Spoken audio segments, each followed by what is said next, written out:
Former Prime Minister Imran Khan has issued a statement from his jail cell regarding the treatment meted out to Afghan refugees who are being forced out of Pakistan.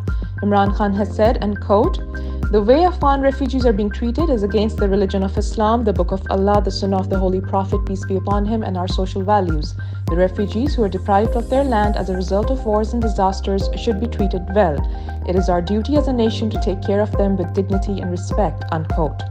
Pakistan's interim government, backed by the country's powerful military, which dictates policy on these matters, decided to expel millions of Afghans, including those who were born in Pakistan. In his statement, Imran Khan added, and quote, "1.5 million refugees is not much of a burden on a nation of 250 million. Most of the refugees who come to Pakistan seeking refuge/expulsion from their own land are the poorest of the poor. If the issue is not handled with civility, decency, and wisdom, negative feelings will arise in the entire Afghan nation. The resentment created as a result of this poor strategy will become a part of their psyche and the long-term relationship between the two countries. I fear a permanent rupture in our relations. The policy of treating the Afghan refugees like a herd of sheep should be abandoned. The entire policy should be formulated through planning and wisdom. The dignity and self-respect of the refugees should be considered," unquote. The illegally incarcerated former Prime Minister Imran Khan strongly condemned Israeli war crimes and the ongoing genocide of innocent Palestinians in the besieged Gaza. In a message from Adiala jail, Imran Khan, who is also founding chairman of Pakistan Tehreek-e-Insaf, called upon the United Nations and world powers to shun duplicity and double standards and take immediate measures for the safety and security of the victims of Israeli inhuman assault.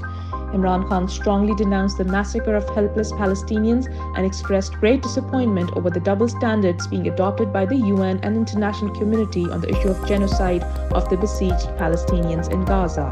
He recalled that the West taught lessons of human values and rights to the world, but unfortunately they are seen blatantly violating all relevant international laws and values on the issue of Palestine.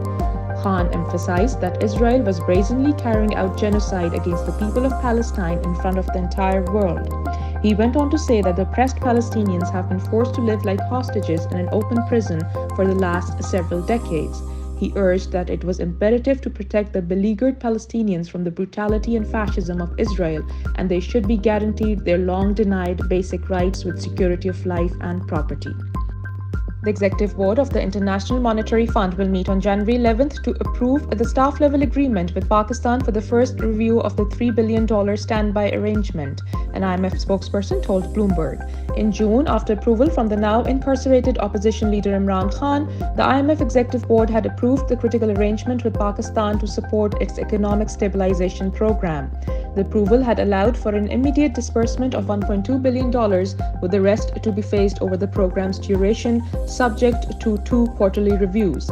Analysts are closely watching the meeting as Pakistan has elections scheduled for the first week of February, which the country's powerful establishment has delayed twice.